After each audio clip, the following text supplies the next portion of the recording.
ನಮಸ್ಕಾರ ಎಲ್ಲರಿಗೂ ಮತ್ತೆ ಸ್ವಾಗತ ವಾಹನ ವಿತ್ ಅಭಿ ಚಾನಲ್ಗೆ. ನಾವು ಹಿಂದಿನ ಎಪಿಸೋಡಲ್ಲಿ ಮ್ಯಾಪ್ ಸೆನ್ಸರ್ ಹೆಂಗೆ ವರ್ಕ್ ಆಗುತ್ತೆ, ಎಲ್ಲಿರುತ್ತೆ ಅದೆಲ್ಲ ಕಲ್ತ್ವಿ ಅಲ್ವಾ.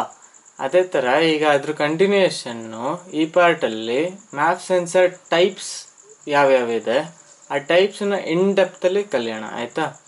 ಮೊದಲನೇ ಟೈಪಲ್ಲಿ ನಾನು 2 ಥರದನ್ನು ಒಟ್ಟಿಗೆ ತಗೋತಾ ಇದ್ದೀನಿ.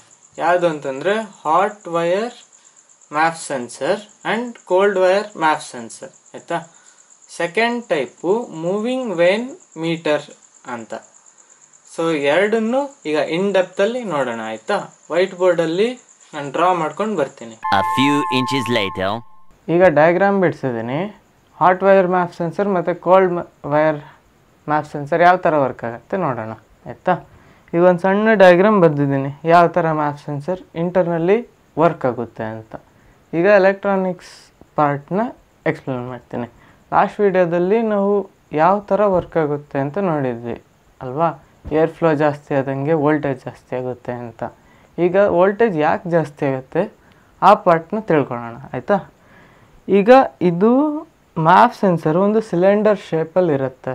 ಅದ್ರ ಮಧ್ಯ ಪಾರ್ಟಲ್ಲಿ ಒಂದು ರೆಸಿಸ್ಟಿವ್ ಎಲಿಮೆಂಟ್ ಇರುತ್ತೆ, ಥರ್ಮಿಸ್ಟರ್ ಅಂತ ಕರಿತೀವಿ. ಅದು ಜನರಲಿ ಪ್ಲಾಟಿನಮ್ಮಿಂದ ಮಾಡಲ್ಪಟ್ಟಿರುತ್ತೆ, ಆಯಿತಾ. ಈ ಥರ್ಮಿಸ್ಟರು ಏನಾಗುತ್ತೆ ಅಂತಂದರೆ ಕರೆಂಟ್ ಕೊಟ್ಟಂಗೆ ಅದರ ಟೆಂಪ್ರೇಚರ್ ಜಾಸ್ತಿ ಆಗುತ್ತೆ, ಅಂದರೆ ಹೀಟ್ ಆಗುತ್ತೆ. ಈಗ ಇದರ ಎಕ್ಸಾಂಪಲ್ ಕೊಡಬೇಕಂದ್ರೆ ಇನ್ಕ್ಯಾಂಡಸೆಂಟ್ ಬಲ್ಬ್ ಬರೋದು ಹಳೇ ಕಾಲದ್ದು. ಈಗ ಆನ್ ಮಾಡಿದ ತಕ್ಷಣ ಅದು ಕೆಂಪಗಾಗಿ ಹೀಟಾಗಿ ಲೈಟ್ ಜನ್ರೇಟ್ ಮಾಡೋದು. ಅದರಲ್ಲಿ ಹೀಟು ನಿಮ್ಗೆ ಅಬ್ಸರ್ವ್ ಆಗೋದಲ್ವ. ಅದೇ ಥರ ಇದು ಥರ್ಮಿಸ್ಟರ್ ಎಲಿಮೆಂಟು. ಸೊ ಇದಕ್ಕೆ ಕಾನ್ಸ್ಟೆಂಟ್ ವೋಲ್ಟೇಜ್ ಕೊಡ್ತಾ ಇರುತ್ತೆ, ಆಯಿತಾ. ಇದು ಕಾನ್ಸ್ಟೆಂಟ್ ವೋಲ್ಟೇಜ್ ಕೊಟ್ಟಾಗ ಏನಾಗುತ್ತೆ, ಒಂದು ಕರೆಂಟ್ ಫ್ಲೋ ಆದಾಗ ಇದು ಥ್ರೂ ಕರೆಂಟ್ ಫ್ಲೋ ಆಗಿ ಹೀಟ್ ಜನ್ರೇಟ್ ಆಗುತ್ತೆ. ಸೊ ಒಂದು ಎಕ್ಸ್ ಟೆಂಪ್ರೇಚರ್ ಅಚೀವ್ ಆಗುತ್ತೆ ಅಂತ ತಿಳ್ಕೊಳ್ಳೋಣ. ಆವಾಗ ಈಗ ನೆಕ್ಸ್ಟು ಇದ್ರ ಥ್ರೂ ಏರ್ ಫ್ಲೋ ಆಗುತ್ತಲ್ವ. ಈಗ ಆಕ್ಸಿಲರೇಟ್ರ್ ಅಥವಾ ಥ್ರಾಟಲ್ ಕೊಡ್ತೀವಿ, ಇದ್ರ ಥ್ರೂ ಏರ್ ಫ್ಲೋ ಆಗುತ್ತೆ. ಈಗ ಹೀಟ್ ಆಗಿರೋ ಎಲಿಮೆಂಟ್ ಥ್ರೂ ಏರ್ ಫ್ಲೋ ಆದರೆ ಏನಾಗುತ್ತೆ, ಕೂಲ್ ಆಗುತ್ತೆ. ಸೊ ಅದೇ ಥರನೇ ಏರ್ ಫ್ಲೋ ಆಗ್ತಿದ್ದಂಗೆ ಇದ್ರ ಟೆಂಪ್ರೇಚರೂ ಡಿಕ್ರೀಸ್ ಆಗುತ್ತೆ. ಸೊ ಟೆಂಪ್ರೇಚರು ಮತ್ತು ರೆಸಿಸ್ಟೆನ್ಸು ಪ್ರಪೋರ್ಷನಲ್ಲು. ಸೊ ಟೆಂಪ್ರೇಚರ್ ಡಿಕ್ರೀಸ್ ಆದಂಗೆ ಇದ್ರ ರೆಸಿಸ್ಟೆನ್ಸು, ಇಂಟರ್ನಲ್ ರೆಸಿಸ್ಟೆನ್ಸು ಡೌನ್ ಆಗುತ್ತೆ. ಸೊ ಈಗ ರೆಸಿಸ್ಟೆನ್ಸ್ ಡೌನ್ ಆದರೆ ಕರೆಂಟ್ ಇನ್ಕ್ರೀಸ್ ಆಗುತ್ತೆ ಅಂತ ಬರ್ತಿದ್ದೀನಿ. ಅದು ಹೆಂಗೆ ಬಂತು? ಈಗ ಎಲೆಕ್ಟ್ರಾನಿಕ್ಸಲ್ಲಿ ಫಂಡಮೆಂಟಲ್ಲು ಇದೇ ಅಡಿಪಾಯ ಇಡೀ ಎಲೆಕ್ಟ್ರಾನಿಕ್ಸಿಗೆ. V=IR, ಓಮ್ಸ್ ಲಾ ಅಂತ ಕರಿತೀವಿ. ಅಂತಂದರೆ voltage is directly proportional to current and voltage is directly proportional to resistance ಅಂತ ಅರ್ಥ. ಅಂದರೆ ಈ ಈಕ್ವೇಷನಲ್ಲಿ ಈಗ ಒಂದು ಕಾನ್ಸ್ಟೆಂಟಾಗಿ ಇಟ್ಕೊಳ್ಳೋಣ. ಈಗ ಕರೆಂಟ್ ಕಾನ್ಸ್ಟೆಂಟಾಗಿ ಇಟ್ಕೊಂಡ್ರೆ ಈಗ ಏನಾದರೂ ಸರ್ಕ್ಯೂಟಲ್ಲಿ ರೆಸಿಸ್ಟೆನ್ಸ್ ಇನ್ಕ್ರೀಸ್ ಆಯಿತು ಅಂತ ತಿಳ್ಕೊಳ್ಳಿ, ಆವಾಗ ವೋಲ್ಟೇಜ್ ಕೂಡ ಇನ್ಕ್ರೀಸ್ ಆಗುತ್ತೆ. ಅದೇ ರೀತಿ ಈಗ ಮತ್ತು ಕರೆಂಟು ಮತ್ತು ರೆಸಿಸ್ಟೆನ್ಸ್ ರಿಲೇಷನ್ನು ಇನ್ವರ್ಸ್ಲಿ ಪ್ರಪೋರ್ಷನಲ್ಲು. ಈಗೇನಾಗುತ್ತೆ, ರೆಸಿಸ್ಟೆನ್ಸ್ ಏನಾದ್ರು ಡಿಕ್ರೀಸ್ ಆಯ್ತಂದರೆ ಕರೆಂಟು ಇನ್ಕ್ರೀಸ್ ಆಗುತ್ತೆ. ಅದೇ ರೀತಿ ಕರೆಂಟ್ ಡಿಕ್ರೀಸ್ ಆಯಿತು ಅಂದರೆ ಸರ್ಕ್ಯೂಟಲ್ಲಿ ರೆಸಿಸ್ಟೆನ್ಸ್ ಇನ್ಕ್ರೀಸ್ ಆಗಿದೆ ಅಂತ ಅರ್ಥ. ಸೊ V=IR ಅಂತ ಇದು ಹಿಡ್ಕೊಂಡು ನೀವು ಬೇಸಿಕ್ ಎಲೆಕ್ಟ್ರಾನಿಕ್ಸು ಮತ್ತು ಎಲೆಕ್ಟ್ರಾನಿಕ್ ಕಾಂಪೊನೆಂಟ್ಸು ಸರ್ಕ್ಯೂಟ್ಸ್ ಎಲ್ಲ ತಿಳ್ಕೊಬೋದು. ಇದೊಂದು ಚೆನ್ನಾಗಿ ಅರ್ಥ ಮಾಡ್ಕೊಳ್ಳಿ. ಸೊ ಈ ರೂಲ್ ಪ್ರಕಾರ ಇಲ್ಲಿ ಟೆಂಪ್ರೇಚರ್ ಡೌನ್ ಆಯಿತು, ರೆಸಿಸ್ಟೆನ್ಸು ಡೌನ್ ಆಯಿತು. ಸೊ ಅಬ್ವಿಯಸ್ಲಿ ಕರೆಂಟು ಇನ್ಕ್ರೀಸ್ ಆಗಲೇಬೇಕು. ಸೊ ಪುನಃ ಮತ್ತೆ ಈಗ ಕರೆಂಟ್ ಇನ್ಕ್ರೀಸ್ ಆಗಿದ ತಕ್ಷಣ ರೆಸಿಸ್ಟಿವ್ ಎಲಿಮೆಂಟಲ್ಲಿ ಟೆಂಪ್ರೇಚರು ಕೂಡ ಇನ್ಕ್ರೀಸ್ ಆಗುತ್ತೆ. ಸೊ ಇದೇ ರೀತಿ ಈಗ ವಾಪಸ್ ಇಲ್ಲಿಗೆ ಬಂದುಬಿಟ್ವಿ ಅಂತಂದರೆ ಮುಂಚೆ ಇತ್ತಲ್ಲ ಟೆಂಪ್ರೇಚರು, ಆ ಟೆಂಪ್ರೇಚರ್ ಅಚೀವ್ ಆಯಿತು. ಇದು ಈಕ್ವಿಲಿಬ್ರಿಯಮ್ ಕಂಡೀಷನ್ನು. ಸೊ ಈಗ ಏರ್ ಫ್ಲೋ ಜಾಸ್ತಿ ಆಗ್ತಿದ್ದಂಗೆ ಟೆಂಪ್ರೇಚರು ಡೌನ್ ಆಗುತ್ತೆ, ಮತ್ತು ಕರೆಂಟ್ ಇನ್ಕ್ರೀಸ್ ಆಗುತ್ತೆ, ಮತ್ತು ಟೆಂಪ್ರೇಚರ್ ವಾಪಸ್ ಅಚೀವ್ ಆಗುತ್ತೆ. ಸೊ ಇಲ್ಲಿ rate of change of temperature ಎಷ್ಟು ಫಾಸ್ಟಾಗಿ ಟೆಂಪ್ರೇಚರ್ ಡೌನ್ ಆಗ್ತಿದೆ ಅಷ್ಟು ಫಾಸ್ಟಾಗಿ ಕರೆಂಟು ರೈಸ್ ಆಗ್ತಾಯಿದೆ. ಸೊ ಈ ಕರೆಂಟ್ ಇನ್ಕ್ರೀಸ್ ಆಗೋದು ಮತ್ತು ಡಿಕ್ರೀಸ್ ಆಗೋದು ಇದನ್ನು ಸೆನ್ಸ್ ಮಾಡೋದಕ್ಕೆ ಒಂದು IC ಇರುತ್ತೆ. ಮ್ಯಾಪ್ ಸೆನ್ಸರ್ ಒಳಗಡೆ ಒಂದು IC ಇರುತ್ತೆ. ಈ IC ಏನು ಮಾಡುತ್ತೆ, ಔಟ್ಪುಟ್ಟು ವೋಲ್ಟೇಜ್ ಮೂಲಕ ಕೊಡುತ್ತೆ. ಸೊ ಇಲ್ಲಿ ಕರೆಂಟ್ ಬಂದುಬಿಡ್ತಲ್ಲ, ವೋಲ್ಟೇಜ್ ನೀವು ಹೇಳಿದೆ ಲಾಸ್ಟ್ ವೀಡಿಯೋದಲ್ಲಿ, ಅಂದರೆ ಇದು IC ಒಂದು ಇಂಟರ್ನಲ್ಲಿ ಇರುತ್ತೆ ಮ್ಯಾಪ್ ಸೆನ್ಸರ್ ಒಳಗಡೆ. ಸೊ ಅದ್ರ ಕೆಲಸ ಏನು ಅಂತಂದರೆ ರೇಟ್ ಆಫ್ ಚೇಂಜ್ ಆಫ್ ಕರೆಂಟ್ನ ವೋಲ್ಟೇಜ್ ರಿಲೇಷನಲ್ಲಿ ಕೊಡೋ ಅಂಥದ್ದು. 0 to 5 volts ಔಟ್ಪುಟ್ ಕೊಡಬೇಕು ನಮಗೆ, ಆಯಿತಾ. ಈಗಿದ್ದು ಸ್ವಲ್ಪ ನಿಮಗೆ ಕಾಂಪ್ಲೆಕ್ಸ್ ಅನಿಸ್ತಂದರೆ ಮತ್ತೆ ಪುನಃ ನೋಡಿ, ನಿಧಾನಕ್ಕೆ ಒಂದೊಂದೇ ಪಾರ್ಟ್ ಅರ್ಥ ಮಾಡ್ಕೊಳ್ಳಿ. ಸೊ ಕ್ಲೀನಾಗಿ ಅರ್ಥ ಆಗುತ್ತೆ. ಈಗ ಇದರಿಂದ ಅಡ್ವಾಂಟೇಜಸ್ ಏನಪ್ಪ, 2 ಟೈಪ್ ಇದೆ ಅಂತಂದರೆ ಇದು ನಾನ್ ಕಾಂಟ್ಯಾಕ್ಟ್ ಸೆನ್ಸರ್ಸ್ ಟೈಪಿಗೆ ಬರುತ್ತೆ. ನಾನ್ ಕಾಂಟ್ಯಾಕ್ಟ್ ಸೆನ್ಸರ್ಸ್ ಅಂತಂದರೆ ಅದರಲ್ಲಿ ಮೆಕ್ಯಾನಿಕಲ್ ಪಾರ್ಟ್ಸು ಇರೋದಿಲ್ಲ, ಅಂತಂದರೆ ಮೂವ್ ಆಗೋ ಅಂಥದ್ದು, ಗೇರ್ಸು ಅಥವಾ ಲೀವರ್ಸು ಆ ಥರ ಯಾವುದು ಮೂವಿಂಗ್ ಕಾಂಪೊನೆಂಟ್ಸ್ ಇರೋದಿಲ್ಲ. ಸೊ ಯಾವುದೇ ಸಿಸ್ಟಮಲ್ಲಿ ಮೂವಿಂಗ್ ಕಾಂಪೊನೆಂಟ್ಸ್ ಕಡಿಮೆ ಆಯಿತು ಅಂತಂದರೆ ಅದರಲ್ಲಿ ಸರ್ವಿಸ್ ಮಾಡೋ ಅವಶ್ಯಕತೆ ಇರೋದಿಲ್ಲ. ಸೊ ಫ್ರೀಕ್ವೆಂಟ್ಲಿ ಮುಟ್ಟೋ ಅವಶ್ಯಕತೆ ಇರೋದಿಲ್ಲ, ಆಮೇಲೆ ಹಾಳು ಆಗೋದಿಲ್ಲ. ಸೊ ಇದ್ರದ್ದು life time of the sensor ಜಾಸ್ತಿ ಆಗುತ್ತೆ, ಜಾಸ್ತಿ ದಿನ ಬಾಳಿಕೆ ಬರುತ್ತೆ ಸೆನ್ಸರು. ಅದೇ ರೀತಿ ಮೆಕ್ಯಾನಿಕಲ್ ಕಾಂಪೊನೆಂಟ್ ಇಲ್ಲ ಅಂತಂದಾಗ ಸ್ಪೀಡ್ ಲಿಮಿಟೇಷನ್ಸ್ ಇರೋದಿಲ್ಲ, ಮೂವ್ ಆಗೋಕ್ಕೆ ಇಷ್ಟು ಟೈಮ್ ತೊಗೊಂತು ಅದ್ರ ಲಿಮಿಟೇಷನ್ ಇರೋದಿಲ್ಲ. ಸೊ ಇದು ಫಾಸ್ಟಾಗೂ ಇರುತ್ತೆ ಮತ್ತು ಆ್ಯಕ್ಯುರಸಿನೂ ಇನ್ಕ್ರೀಸ್ ಆಗುತ್ತೆ ಈ ಟೈಪ್ಸ್ ಆಫ್ ಸೆನ್ಸರ್ಸಿಂದ. ಈಗ ಬರ್ತಿರೋ ಅಡ್ವಾನ್ಸ್ಡ್ ಕಾರ್ಸ್ಗಳಲ್ಲೆಲ್ಲ ಇದೇ ಸೆನ್ಸರ್ನ ಯೂಸ್ ಮಾಡೋದು, ಹಾಟು.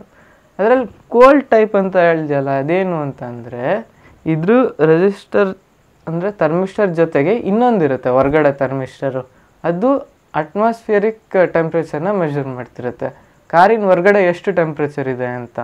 ಅದ್ರ ರೆಸಿಸ್ಟೆನ್ಸು ಇದಕ್ಕೆ ರೆಸಿಸ್ಟೆನ್ಸನ್ನು ಒಂಥರ ರಿಲೇಷನ್ ಬಿಲ್ಡ್ ಮಾಡಿ ECMಗೆ ಗೊತ್ತಾಗುತ್ತೆ ಔಟ್ಸೈಡ್ ಟೆಂಪ್ರೇಚರ್ ಎಷ್ಟು, ಇಂಟೇಕ್ ಏರ್ ಟೆಂಪ್ರೇಚರ್ ಎಷ್ಟು ಬರ್ತಾ ಇದೆ. ಅದ್ರ ರಿಲೇಷನಿಂದ ಆ್ಯಕ್ಯುರಸಿ ಜಾಸ್ತಿ ಆಗುತ್ತೆ ಏರ್ ಫ್ಲೋದು, ಸೊ ಎಷ್ಟು ಫ್ಲೋ ಆಗ್ತಿದೆ ಅಂತ. ಸೊ ಇದ್ರದ್ದು ಅಡ್ವಾಂಟೇಜಸ್ ತಿಳ್ಕೊಂಡ್ವಿ, ಆಯಿತಾ. ಕೋಲ್ಡ್ ವೈರ್ ಸೆನ್ಸರ್ನು ತಿಳ್ಕೊಂಡ್ವಿ. ಈಗ ಹಳೆ ವಿಡಿಯೋದಲ್ಲಿ ಹೇಳಿದ್ದೆ ಅದ್ರ ಮೇಲೆ ಡಸ್ಟ್ ಕೂರುತ್ತೆ, ಆಯಿಲ್ ಕೂರುತ್ತೆ, ಸೆನ್ಸಿಂಗ್ ಪಾರ್ಟು ಕಡಿಮೆ ಆಗ್ಬೋದು, ಇಲ್ಲ ಡ್ಯಾಮೇಜು ಆಗಿಬಿಡ್ಬೋದು ಅಂತ. ಅದನ್ನು ಹೇಗೆ ಕ್ಲೀನ್ ಮಾಡೋದು? ಈಗ ಅದನ್ನು ಕ್ಲೀನ್ ಮಾಡೋದಕ್ಕೆ 2 ಕ್ಲೀನರ್ಸ್ ಯೂಸ್ ಮಾಡ್ಬೋದು. ಒಂದು ಸ್ಪೆಸಿಫಿಕ್ಕು, ಈಗ ಮ್ಯಾಪ್ ಸೆನ್ಸರ್ ಕ್ಲೀನರ್ಸ್ ಅಂತಲೇ ಬರುತ್ತೆ, ಆಯಿತಾ, ಅದನ್ನು ತೊಗೋಬೋದು. ಅದು ಸ್ವಲ್ಪ ಕಾಸ್ಟ್ಲಿ ಆಗುತ್ತೆ ನಮಗೆ. ಅದನ್ನು ಬಿಟ್ಟರೆ ನೆಕ್ಸ್ಟ್ ಬೆಸ್ಟು ಎಲೆಕ್ಟ್ರಿಕಲ್ ಕ್ಲೀನರ್ಸ್ ಅಂತ ಬರುತ್ತೆ, ಪರ್ಟಿಕ್ಯುಲರ್ಲಿ ಎಲೆಕ್ಟ್ರಿಕಲ್ ಕ್ಲೀನರ್ಸು, ಬೇರೆ ಯಾವುದೂ ಅಲ್ಲ. ಈಗ ಇದಕ್ಕೆ ಬೇರೆ ಯಾವುದಾದ್ರೂ ನೀವು brake cleaner, throttle body cleaner ಅಥವಾ ಚೈನ್ ಕ್ಲೀನರೆಲ್ಲ ಹೊಡಿಯೋಕ್ಕೆ ಹೋಗಲೇಬೇಡಿ. ಯಾಕಂತಂದರೆ ಅದರಲ್ಲಿ ಸ್ಟ್ರಾಂಗ್ ಕೆಮಿಕಲ್ಸ್ ಇರ್ತವೆ, ಅಥವಾ ಅಸಿಡಿಕ್ ಇರುತ್ತೆ ಅಥವಾ ಬೇಸಿಕ್ ಇರುತ್ತೆ, ಅವು ಸೆನ್ಸಿಂಗ್ ಪಾರ್ಟ್ನ ಡ್ಯಾಮೇಜ್ ಮಾಡೋ ಚಾನ್ಸಸ್ ತುಂಬ ಇರುತ್ತೆ.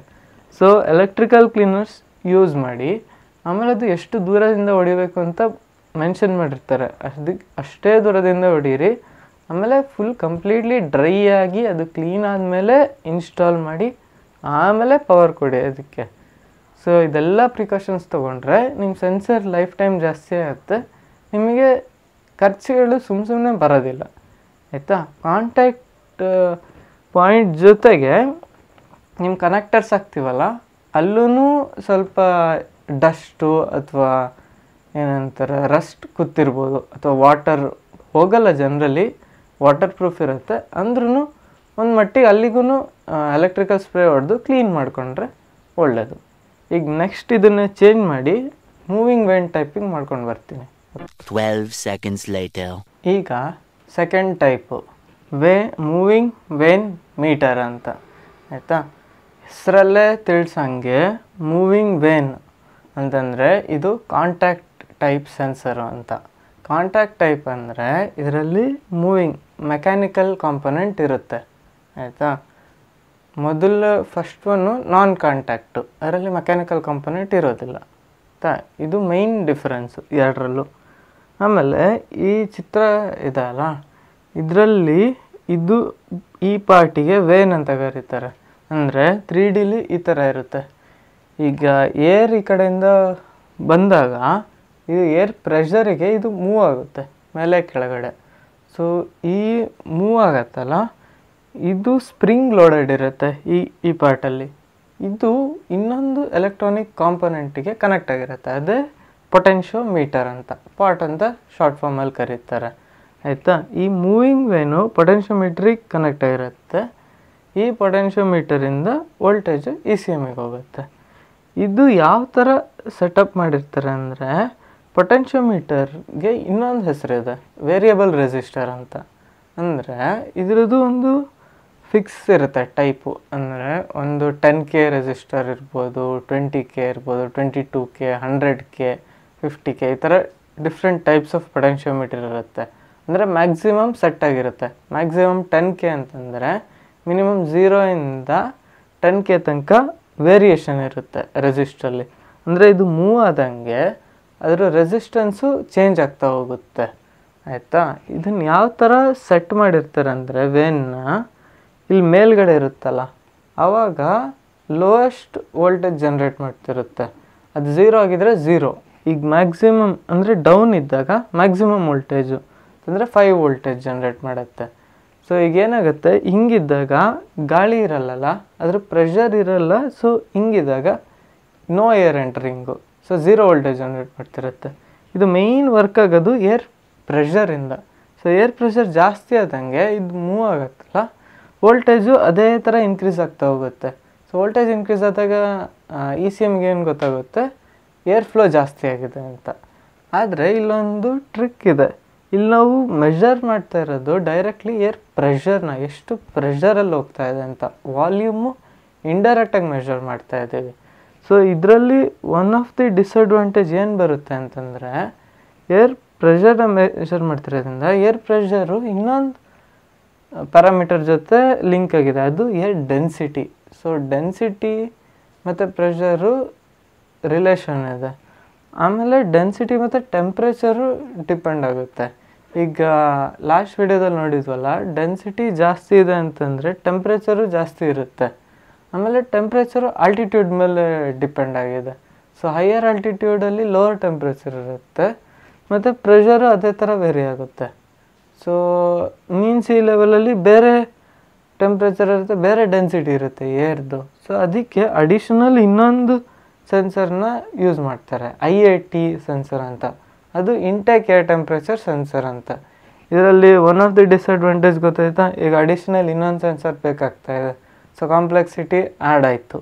ಆಮೇಲೆ ಇದು ಮೂವಿಂಗ್ ಟೈಪ್ ಆಗಿರೋದ್ರಿಂದ ಇದು ಮೆಕ್ಯಾನಿಕಲ್ ಕಾಂಪೊನೆಂಟ್ಸ್ ಇರುತ್ತೆ. ಸೊ ವೇರ್ ಔಟ್ ಆಗೋ ಚಾನ್ಸಸ್ಸು ಇರುತ್ತೆ over the period of years, ಒಂದು 5 ವರ್ಷ 10 ವರ್ಷ ಎಲ್ಲ ಆದಂಗೆ ವೇರ್ ಔಟ್ ಆಗ್ತಾ ಹೋಗುತ್ತೆ. ಅದ್ರ ಕಾಂಟ್ಯಾಕ್ಟ್ಸು ವೇರ್ ಔಟ್ ಆಗುತ್ತೆ. ಸೊ ಅವಾಗ ಏನಾಗುತ್ತೆ, ಈ ಆ್ಯಕ್ಯುರಸಿ ಅನ್ನೋದು ಡೌನ್ ಆಗುತ್ತೆ. ಈಗ ಇಲ್ಲಿಗೆ ಬರ್ತಿರೋ 0 1 ವೋಲ್ಟೇಜ್ ಕೊಡ್ತಾ ಇರ್ಬೋದು. ಈಗ ಮ್ಯಾಕ್ಸಿಮಮಲ್ಲಿ 4.5 ಕೊಡ್ತಿರ್ಬೋದು 5 ವೋಲ್ಟ್ ಬದಲು. ಸೊ ಆ ಡಿಸಡ್ವಾಂಟೇಜ್ ಬರುತ್ತೆ, ಇನ್ಕನ್ಸಿಸ್ಟೆನ್ಸಿ ಥ್ರಾಟಲಲ್ಲಿ. ಸೊ ನೀವು ಥ್ರಾಟಲ್ ಎಷ್ಟೋ ಎಕ್ಸ್ಪೆಕ್ಟ್ ಮಾಡ್ತಿರ್ತೀರ, ಅದಕ್ಕಿಂತ ಕಡಿಮೆ ಬರ್ತಿರ್ಬೋದು, ಇಲ್ಲ ಜಾಸ್ತಿ ಬರ್ತಿರ್ಬೋದು. ಆಮೇಲೆ ಫ್ಲಕ್ಚುಯೇಷನ್ಸ್ ಬರುತ್ತಲ್ಲ ಥ್ರಾಟಲಲ್ಲಿ, ಇದು ಒನ್ ಆಫ್ ದಿ ರೀಸನ್ನು ಆಯಿತಾ. ಆದರೆ ಇದು ತುಂಬ ಹಳೆ ಕಾರ್ಗಳಲ್ಲಿ ಯೂಸ್ ಮಾಡ್ತಿದ್ವಿ ಟೆಕ್ನಾಲಜಿ, 10 ವರ್ಷ 15 ವರ್ಷ ಹಳೆ ಕಾರ್ಗಳಲ್ಲಿ ಮಾತ್ರ. ಈಗ ಬರ್ತಿರೋ ಕಾರ್ಗಳಲ್ಲೆಲ್ಲ ಹಾಟ್ ಅಥವಾ ಕೋಲ್ಡ್ ವೈರ್ ಮ್ಯಾಪ್ ಸೆನ್ಸರ್ ಹೇಳಿದ್ವಲ್ಲ, ಅದನ್ನು ಯೂಸ್ ಮಾಡ್ತಾರೆ. ಸೊ ಇದು ತುಂಬ ಹಳೆ ಕಾರ್ ನಿಮ್ಮ ಹತ್ರ ಇತ್ತು ಅಂದ್ಕೊಳ್ಳಿ, 10-15 ವರ್ಷ ಹಳೆ ಕಾರು, ಇದು ಒನ್ ಆಫ್ ದಿ ರೀಸನ್ ಇರ್ಬೋದು ನಿಮ್ಮ ಥ್ರಾಟಲ್ ರೆಸ್ಪಾನ್ಸ್ ಯಾಕೆ ಚೆನ್ನಾಗಿಲ್ಲ ಅನ್ನೋದಕ್ಕೆ. ಆಯಿತಾ? ಈ ವಿಡಿಯೋ ಒಂದು ಸ್ವಲ್ಪ ಟೆಕ್ನಿಕಲ್ ಆಯಿತು ಜಾಸ್ತಿ, ನನಗೂ ಗೊತ್ತಾಯಿತು. ಎಷ್ಟು ಎಕ್ಸ್ಪ್ಲೇನ್ ಮಾಡೋಕ್ಕಾಗುತ್ತೆ ಎಕ್ಸ್ಪ್ಲೈನ್ ಮಾಡಿದ್ದೀನಿ. ನಿಮಗೆ ಅದರಲ್ಲಿ ಡೌಟ್ಸ್ ಆಯ್ತು ಅಂತಂದರೆ ಮತ್ತೆ ಪುನಃ ನೋಡಿ ವಿಡಿಯೋ, ನಿಧಾನಕ್ಕೆ ನೋಡಿ, ಪಾಸ್ ಮಾಡಿ ಅರ್ಥ ಮಾಡ್ಕೊಳ್ಳಿ. ಆಯಿತಾ? ಅದಾದಮೇಲೆ ಇದ್ರ ಹೆಲ್ಪ್ಫುಲ್ ಲಿಂಕ್ಸ್ನ ನಾನು ಡಿಸ್ಕ್ರಿಪ್ಷನ್ ಹಾಕಿರ್ತೀನಿ, ಅದನ್ನು ಒಮ್ಮೆ ವಿಸಿಟ್ ಮಾಡಿ ನೋಡಿ. ಆಯಿತಾ?